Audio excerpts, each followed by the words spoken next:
Mogi é uma corruptela da palavra Boigi, uma palavra guarani, que significava Rio das Cobras. Esse trecho do rio Tietê, né, que passa aqui na cidade, era um trecho que tinha muitas cobras, então era conhecido como Boigi, né, que quer dizer Rio das Cobras. De Boigi, a corruptela virou Mogi, e depois o das Cruzes. Existem também várias versões, né, para o nome das Cruzes. A mais aceita, entre aspas, é a divisa que se fazia entre Mogi e São Paulo, no rio Guaió, né, na atual cidade ali de Suzano, de Poá. Ali era a divisa entre São Paulo de Piratininga e Santana de Mojimirim. E ali, para demarcar o território, o que era de São Paulo, o que era de Mogi, eram-se colocadas várias cruzes, né, para se demarcar. E daí acredita-se que Mogi das Cruzes. Há outras versões para o nome de Mogi das Cruzes. Há uma versão que existiam 3 cruzes que ficavam na frente da igreja matriz, também, que pode ter acontecido, que pode ter ocasionado o nome das cruzes.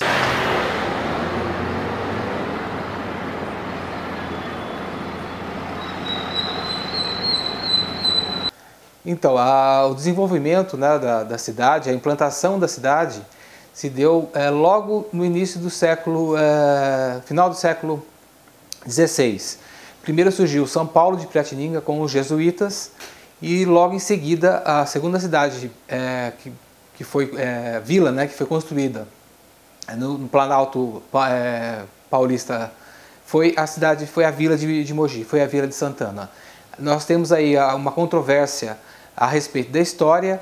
Alguns historiadores defendem Brás Cubas como o fundador da cidade, e alguns historiadores defendem Gaspar Vaz. A realidade é que quando Brás Cubas passou por aqui, isso está comprovado, existiam na região diversas tribos indígenas. Aqui no centro, os índios Muiramomis, os índios Tamoios para o lado de Guararema, os índios Guaianazes para o lado de São Paulo e Itaquaquecetuba.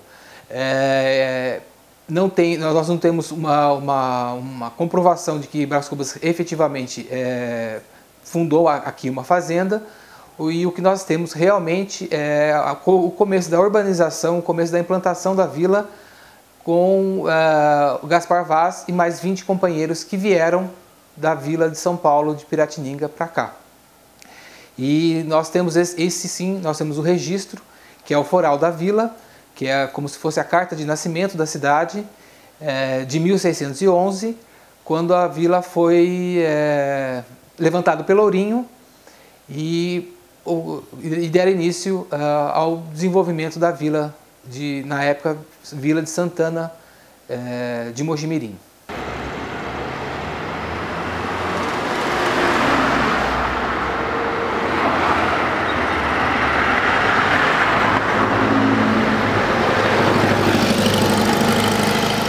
Então, o que nós temos assim acerca das primeiras ruas, né, da implantação, da urbanização da vila, é exatamente o Largo da Matriz, né, hoje Praça Benedito Coronel Almeida. Ali, da Catedral até descendo a Rua José Bonifácio, era uma cismaria do Gaspar Vaz, dos primeiros moradores da cidade. E em torno da cismaria dele, outras cismarias também foram doadas, e a cidade começou a se desenvolver, o núcleo primeiro da cidade se desenvolveu em torno da cismaria. Onde hoje nós temos a Catedral de Santana, ali era uma capelinha de devoção de Gaspar Vaz, em homenagem a Santana, e a catedral veio desde essa época. Então, da capelinha já houveram outras igrejas que foram sendo reformadas ao longo dos séculos, e no final, no meio do século passado, em torno de 1950, aí sim, essa igreja que foi sendo modificada ao longo dos séculos foi demolida e construíram o prédio da catedral atual.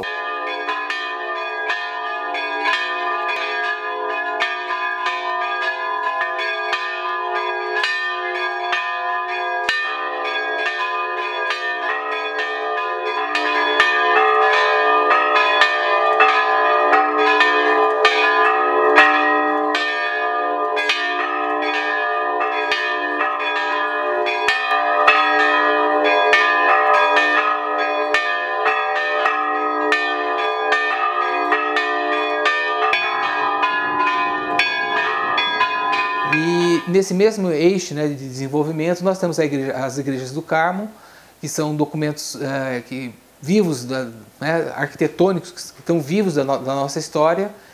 Nós temos primeiro a igreja da Ordem Primeira, que era a igreja dos padres, né, que é de 1633. Posteriormente, ao lado, onde hoje nós temos a Ordem Terceira, havia uma capela dos leigos, que era para a população, e em 1798 eles terminaram o templo atual.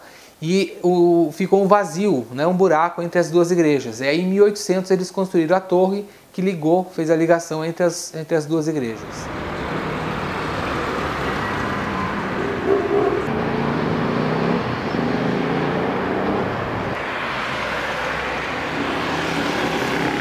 A Igreja do Rosário é em devoção a Nossa Senhora do Rosário.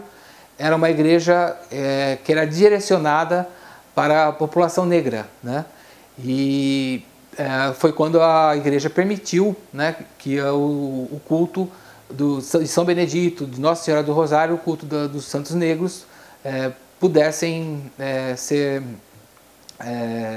tiveram o direito de cultuar, né, os santos negros.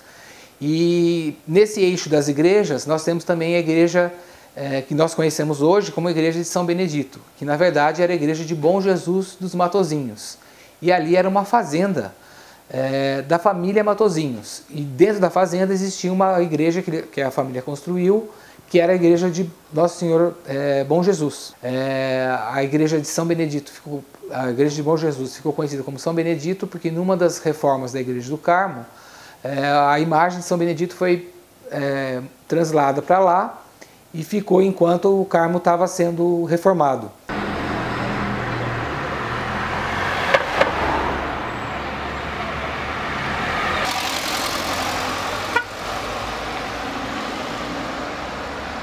A Igreja do Rosário, ela começou, antes da igreja já existia ali uma capela, que era a capela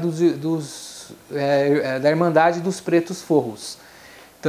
Então quando a igreja permitiu, né, numa das bulas papais, permitiu que os negros pudessem ter acesso à igreja, foi em torno de 1746, surgiu ali, onde hoje é o Hotel Binder, né, e o antigo Mogi Center, uma capela dos Irmãos dos Pretos Forros.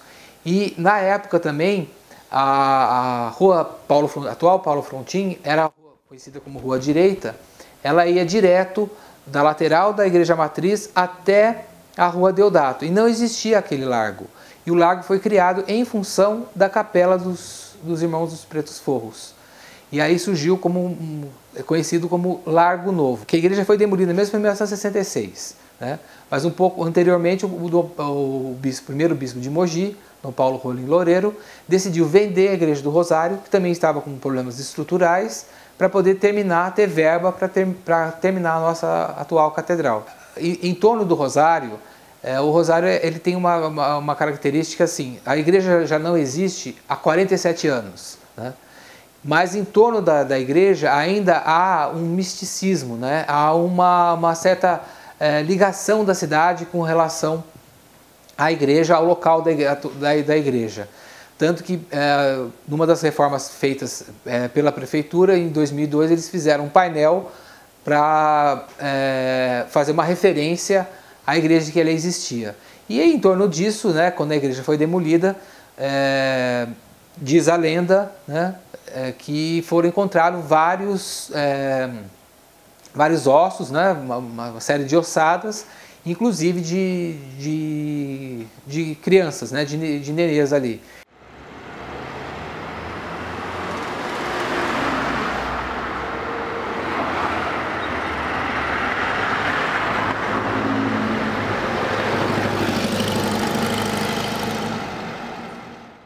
Está fazendo 192 anos que Dom Pedro I passou por Mogi, rumo a São Paulo, onde depois ele proclamou a independência.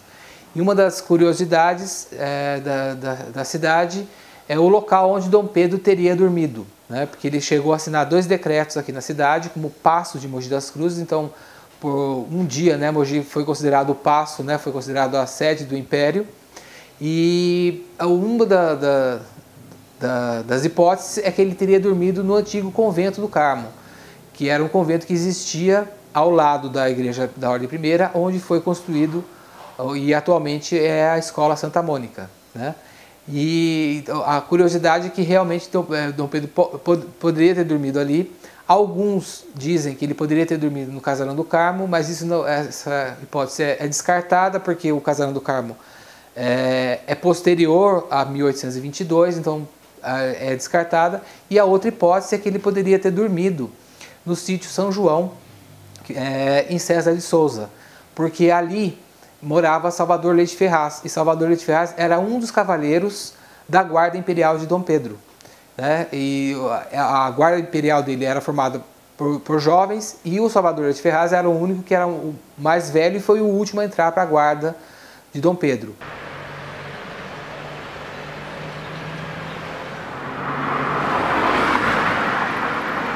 A atual Rua Senador Dantas, que foi uma homenagem ao senador Dantas, um dos que trabalharam para a libertação dos escravos, chegou a ser conhecida como Rua do Oriente e Rua Nova. E uma das ligações entre a Rua do Oriente, né, a antiga Rua do Oriente, com o Largo do 1º de Setembro, que é onde que as pessoas iam para conseguir água, né, porque a cidade era abastecida praticamente pelo riacho que existia ali. Numa dessas ligações entre a Rua do Oriente e o Largo do 1º de Setembro, surgiu ali o Beco do Sapo, o atual Beco do Sapo, que fazia essa ligação, né? E o nome Beco do Sapo porque como ali existia o riacho, quando chovia até pouco tempo atrás, né, até a década de 90 ainda existia esse problema da enchente, então chovia muito, dava enchente, e aí quando as águas baixavam, o beco ficava coalhado ali de sapos, né? Então ficou conhecido como o Beco do Sapo. E ele fazia essa ligação, como o quarteirão ali é um quarteirão extenso, né? Então as pessoas acabaram usando um caminho que existia entre duas residências ali, e aí dali surgiu o Beco do Sapo. E ele era característico de uma cidade colonial, né? Era uma passagem, né? Era um beco, ele era calçado com pedras, as crianças brincavam muito ali, e ali era o final da Cismaria do Gaspar Vaz. Então realmente aquele local, né, é um dos primeiros locais da cidade, os primeiros lugares de implantação e desenvolvimento da cidade. Uma das fotos que existe, umas fotos bem antigas de Mogi, né? É uma foto dos anos 20, que tem algumas crianças, então a foto está bem caracterizada, né, com as pessoas com a roupa da época. Se eu não me engano, acho que tem um carro também da época. As pessoas estão muito caracterizadas e dizem que é uma das fotos mais antigas da cidade.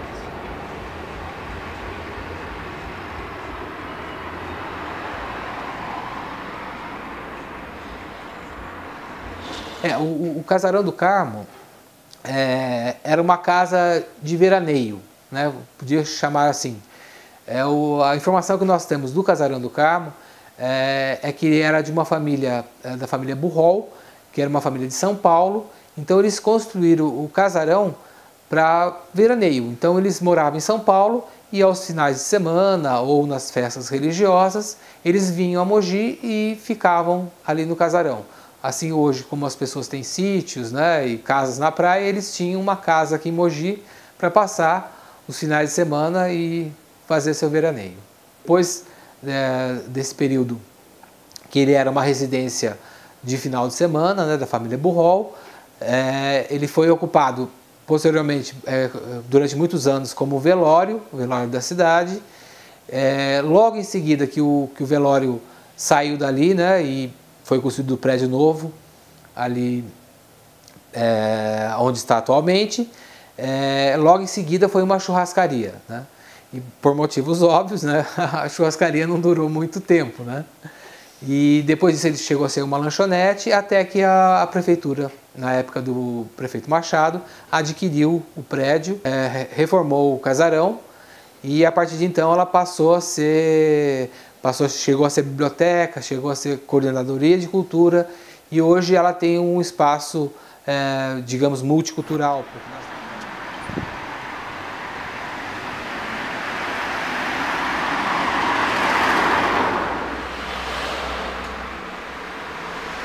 Nós temos um único sobrado que sobrou desse período, que é o atual Museu Professor Guiomar Pinheiro Franco, que foi o único sobrado do período colonial que nós ainda temos na cidade. Nós temos mais algumas construções que ainda conseguem caracterizar ainda a cidade como uma cidade histórica. Houve realmente pouca preservação. Mogi tinha um patrimônio muito rico, né? Não é rico em qualidade arquitetônica, porque a cidade sempre foi uma cidade muito simples, né? Nós nunca tivemos um padrão muito elevado de arquitetura, mas nós tínhamos realmente uma cidade característica do período colonial, né? Então, outro ponto interessante da cidade, porque a cidade cresceu como qualquer cidade colonial. Existia de um lado a igreja, que era um símbolo de poder, além da religião, era um símbolo de poder. Do outro lado, onde hoje atualmente é a Escola Coronel Almeida, ali existia o nosso prédio da Casa de Câmara e Cadeia. Então, embaixo funcionava a cadeia, em cima a Câmara Municipal. E no meio, o Pelourinho. Então, as pessoas que os presos da época, né, que eram punidos no Pelourinho e depois iam para a cadeia. E ali se formou então uma cidade característica colonial. Quando a cidade começou a crescer e o prédio da Câmara já não tinha mais condições, ele foi demolido e à época quem construiu o grupo escolar, o primeiro grupo escolar, foi o Coronel Souza Franco. Então já não tinha mais o espaço da Câmara e Cadeia. Então em 1860, anteriormente a isso, foi construído o prédio atual Secretaria de Cultura e Biblioteca, né, como o nosso segundo prédio de Câmara e Cadeia. Então já era uma parte que estava se expandindo da cidade, saindo daquele centro, daquele miolinho inicial da cidade.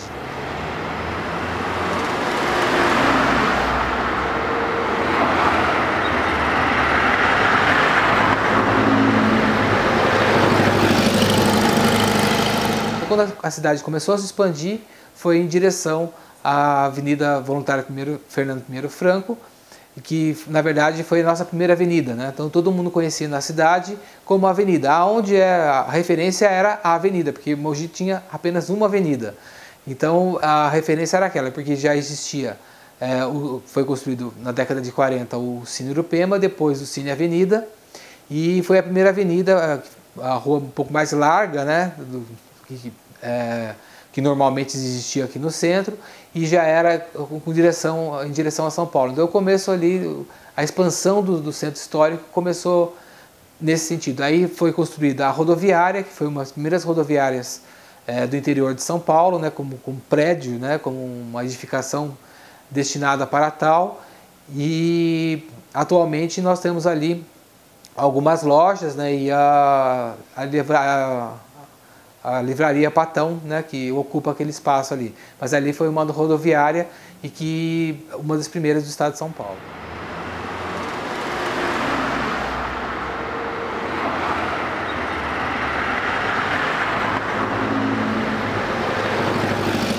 A casa que eu moro hoje, né, a família mora aqui há 42 anos, é uma casa de 1924, é uma casa do período republicano, né? E a casa foi inaugurada no mesmo ano que a rua foi inaugurada. Então a Rua Navajas era essa região desse primeiro quarteirão da Rua Navajas era uma chácara da família Navajas, e eles tinham, entre outras culturas, eles plantavam aqui muitas uvas, que também vieram da chácara do Barão de Jaceguai, na região ali da Praça Oswaldo Cruz.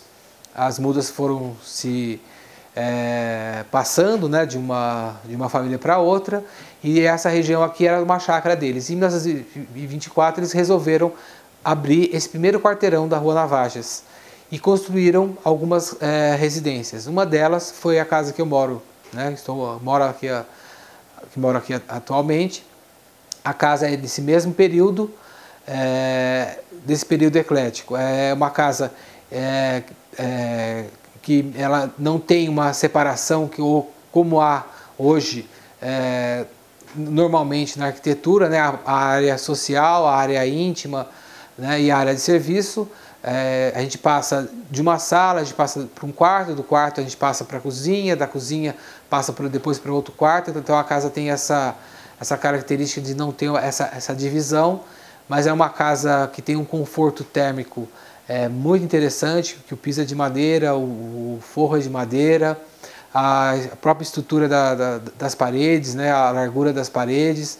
É uma casa ainda que mantém ainda um verde, né, que nós temos aí um jardim, ainda temos uma parreira que também é descendente dessas parreiras que vieram desde a época da Chácara do Barão, depois com a família Navajas. Nós temos uma boa produção de uva, né, todo ano, e é uma casa confortável, que está ainda inserida, né, nesse centro histórico, mas que ainda a gente consegue ainda manter uma qualidade de vida aqui dentro.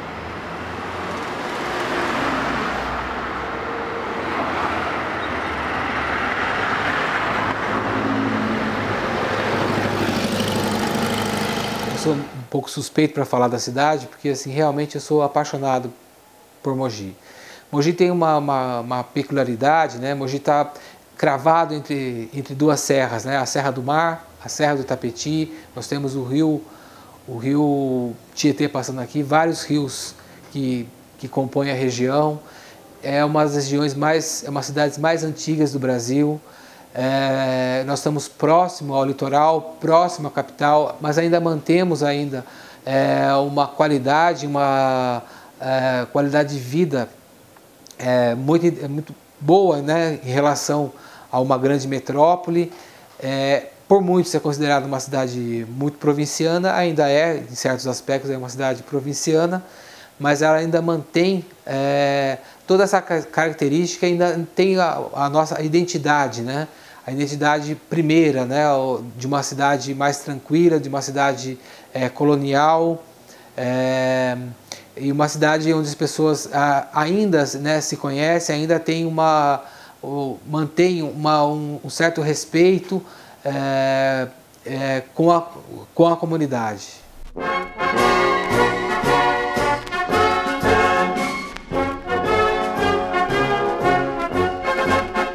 Foi transpondo a serra do mar e pras curvas do solo pisou e nos deu a razão de amar esta terra que ele fundou, situada às margens do rio, Tietê, Cauré e Itapetí, habitada por gente de brilho, e sorrindo sempre bela por ti, minha Mogi querida, nas cruzes o símbolo cristão, dali a minha própria vida, e todo o meu coração.